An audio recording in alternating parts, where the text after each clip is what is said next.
Hello all welcome to VRS talks. నేను మీ VRS. Kasturba Gandhi బాలిక విద్యాలయం మనందరికీ తెలిసిందే, కేజీబీవీ స్కూల్స్ అంటాం కదా. అందులో ఇక్కడ 1095 పొజిషన్స్కి అయితే ఏపీ గవర్నమెంట్ హైర్ చేసుకోబోతుంది. చాలా మంచి అవకాశం ఇది. నోటిఫికేషన్ అయితే రీసెంట్గా రిలీజ్ చేసింది ఏపీ గవర్నమెంట్. 1095 పొజిషన్స్లో చాలా పొజిషన్స్ టీచింగ్ పొజిషన్స్ ఉన్నాయి అండ్ చాలా పొజిషన్స్ నాన్ టీచింగ్ పొజిషన్స్ కూడా ఉన్నాయన్నమాట. మరి ఇక్కడ పార్ట్ టైం టీచింగ్ పొజిషన్స్ ఏవైతే ఇప్పుడు మనం చెప్పామో ఉన్నాయని, వాటికి బ్యాచిలర్స్ డిగ్రీ అడగడం జరిగింది.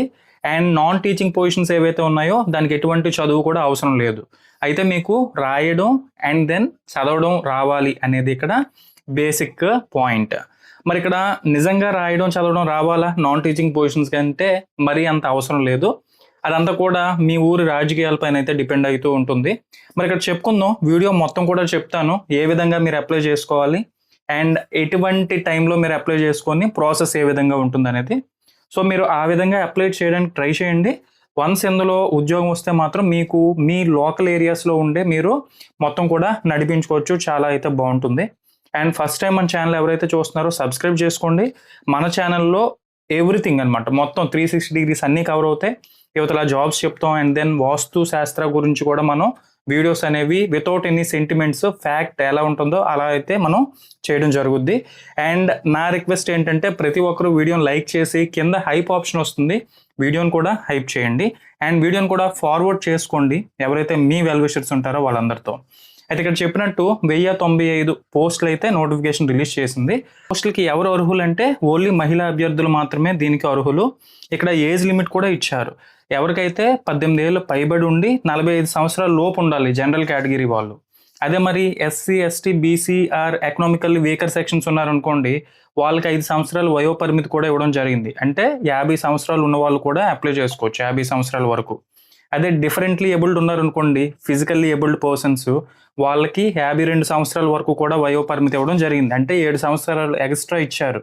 మరి ఎక్స్ సర్వీస్ ఉమెన్ మనం చూసుకున్నా వాళ్ళకి కానీ జనరల్ కేటగిరీ వాళ్ళకి కానీ 45 సంవత్సరాలు ఉన్న వారికే మీరైతే ఈ ఎగ్జామ్స్కి అప్లై చేసుకోవచ్చు. అండ్ ఇక్కడ మనం చూసుకుంటే ఎప్పుడు రిలీజ్ అయింది నోటిఫికేషన్ అండ్ ఉద్యోగం కూడా మీకు ఎప్పుడు ఇస్తారు అండ్ ఇచ్చే క్రమంలో ఈ షెడ్యూల్ ఏ విధంగా ఉంటుందనేది ఇక్కడ నేను చెప్తాను. ఇక్కడ మనకి జనవరి 2వ తారీఖున జిల్లాల వారీగా పోస్టులు ఎన్ని ఉన్నాయనేది అఫీషియల్గా ప్రకటించడం జరిగింది. అయితే మరి దరఖాస్తుల స్వీకరణ ఎలా ఉంటుందంటే మొత్తం కూడా ఆఫ్లైన్లో ఉంటుంది. అంటే మీరు ఆన్లైన్లో అప్లై చేయడానికి అవ్వదు, కంప్యూటర్లో అప్లై చేయడానికి అవ్వదు. మీరు మీ ఏదైతే ప్రాజెక్ట్ కోఆర్డినేటర్ ఆఫీస్ ఉంటుందో, అడిషనల్ ప్రాజెక్ట్ కోఆర్డినేటర్, అక్కడికి వెళ్ళి మీ దరఖాస్తులు అనేవి అందజేయాలి వాళ్ళకి.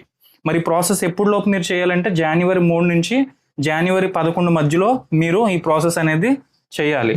మరి ఇది ఆఫ్లైన్ కనుక ఏదైతే మీ అడిషనల్ ప్రాజెక్ట్ కోఆర్డినేటర్ ఉంటారో 4-5 ఆఫీస్ క్లోజ్ అయిపోతుంది కనుక ఆ టైంలోపు మీరు సబ్మిట్ చేయడానికి అయితే ట్రై చేయండి. చెప్పాను కదా, మీకు మెరిట్ ఆధారంగా అయితే మిమ్మల్ని సెలెక్ట్ చేస్తూ ఉంటారు. ఎటువంటి పరీక్ష కూడా లేదు. అయితే ఒక వాక్-ఇన్ ఇంటర్వ్యూ అనేది ఉంటుంది. మరి ముందుగా ఎప్పుడైతే జనవరి 11 వరకు మీ అప్లికేషన్ సబ్మిట్ చేస్తారో జనవరి 19వ తేదీన మీ ప్రొవిజనల్ మెరిట్ లిస్ట్ ప్రదర్శన అనేది చేస్తారనమాట. అంటే ఒక మెరిట్ లిస్ట్ అనేది డిక్లేర్ చేస్తారు. మీరు ఆ మెరిట్ లిస్ట్లో ఉన్నారనుకోండి, అప్పుడు మీకు వాక్-ఇన్ ఇంటర్వ్యూస్ అనేవి జరుగుతూ ఉంటాయన్నమాట. ఎప్పుడు జరుగుతాయంటే జనవరి 23 అండ్ జనవరి 24 ఈ 2 రోజుల్లో ఏదో ఒక రోజు మీకు ఇంటర్వ్యూ అయితే జరుగుతుంది, వాక్-ఇన్ ఇంటర్వ్యూ. అయితే మరి ఇంటర్వ్యూ ఎక్కడ ఉంటుందంటే మీ స్వస్థలాల్లోనే ఉంటుంది ఇంటర్వ్యూ. ఆ ప్రాసెస్ ఎలా అనేది నేను చెప్తాను. అండ్ దెన్ మీరు ఇక్కడ విధుల్లో చేరడం ఎప్పుడంటే ఫిబ్రవరి 1, 2026. అంటే ఒక నెల రోజుల్లోనే మీకు ఈ పోస్టులు అనేవి గవర్నమెంట్ హ్యాండ్ ఓవర్ చేస్తుంది. ఎవరికైతే ఉద్యోగాలు వస్తాయో వాళ్ళు ఫిబ్రవరి 1 నుంచే విధుల్లో అనేది చేరొచ్చు. అయితే ఇక్కడ పోస్టులు వాటి ఖాళీలు మనం చూసుకుంటే ఇక్కడ చెప్పాం కదా, మనకి ఏంటంటే నాన్ టీచింగ్ పొజిషన్స్ ఉన్నాయి, దాంతోపాటు పార్ట్ టైం టీచింగ్ పొజిషన్స్ కూడా ఉన్నాయి, దాంతోపాటు కుక్కర్, హెల్పర్ ఇవన్నీ కూడా ఉన్నాయి. మరి ఇక్కడ బేసికల్ థింగ్ ఏంటంటే అకౌంటెంట్, ఎవరైతే అకౌంటెంట్ పొజిషన్ ఉందో ఇక్కడ పోస్ట్, దానికి కామర్స్ డిగ్రీ అనేది కావాలి మరియు కంప్యూటర్ పరిజ్ఞానం అంటే కంప్యూటర్ నాలెడ్జ్ అనేది ఉండాలి. అండ్ దెన్ ఏఎన్ఎం చూసుకుంటే ఇంటర్మీడియట్ మరియు ఎంపీడబ్ల్యూ కోర్స్ పూర్తి చేసి ఉండాలి. కంప్యూటర్ ఇన్స్ట్రక్టర్ పొజిషన్ కూడా వీలైతే రిక్రూట్ చేసుకోబోతున్నారు. బీఎస్సీ కంప్యూటర్స్ ఉండాలి లేదా బీసీఏ ఉండాలన్నమాట. వెకేషనల్ ఇన్స్ట్రక్టర్ కూడా వీళ్ళు చూస్తున్నారు. ఇక్కడ సంబంధిత సబ్జెక్ట్లో అంటే కుట్లు అల్లికలు మొదలైన దీంట్లో ఐటీఐ లేదా డిఎల్టీసీ చేసి ఉండాలి. అండ్ వంట మనిషి చెప్పాను కదా, హెడ్ కుక్ కానీ అసిస్టెంట్ కుక్ కానీ చదవడం రాయడం తెలిసి ఉండాలి తెలుగు. తెలుగు ఒకటి వస్తే సరిపోతుంది. అయితే మరి ఇక్కడ రాయడం కూడా రావాలంటే మరీ అంతగా రావాల్సిన అవసరం లేదు. బట్ ఇదంతా ఎలా ఉంటదంటే ఊరు రాజకీయం బేస్ చేసుకొని ఇదంతా కూడా డిపెండ్ అయ్యి ఉంటుందన్నమాట. ఈ పొజిషన్స్ అన్నీ కూడా రిక్రూట్ చేసుకున్నది మనం ప్రాక్టికల్‌గా మాట్లాడుకుంటే.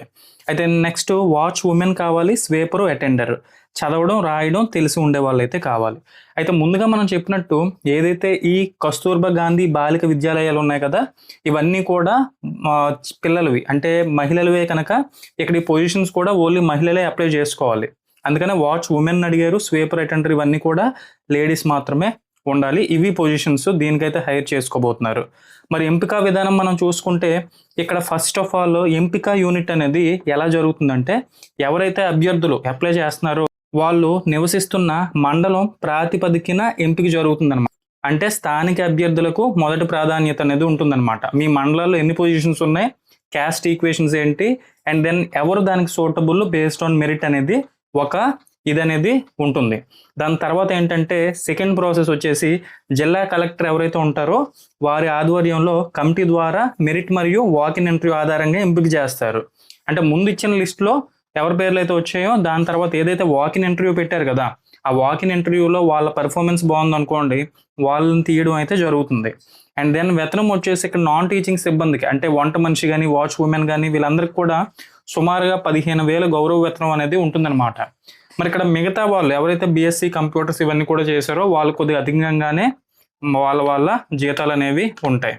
మరి ఎలా అప్లై చేసుకోవాలి అనేది ఇక్కడ ఇంపార్టెంట్. అప్లై చేసుకోవడం ఎలా అంటే మీరు అధికారిక వెబ్సైట్ ఏదైతే ఉందో అందులో నుంచి అప్లికేషన్ ఫామ్ ముందు డౌన్లోడ్ చేసుకోవాలా. మరి అప్లికేషన్ ఫామ్ నేను కింద డిస్క్రిప్షన్లో అటాచ్ చేస్తాను, మీరు దాన్ని క్లిక్ చేసి అప్లికేషన్ ఫామ్ అయితే డౌన్లోడ్ చేసుకోవచ్చు.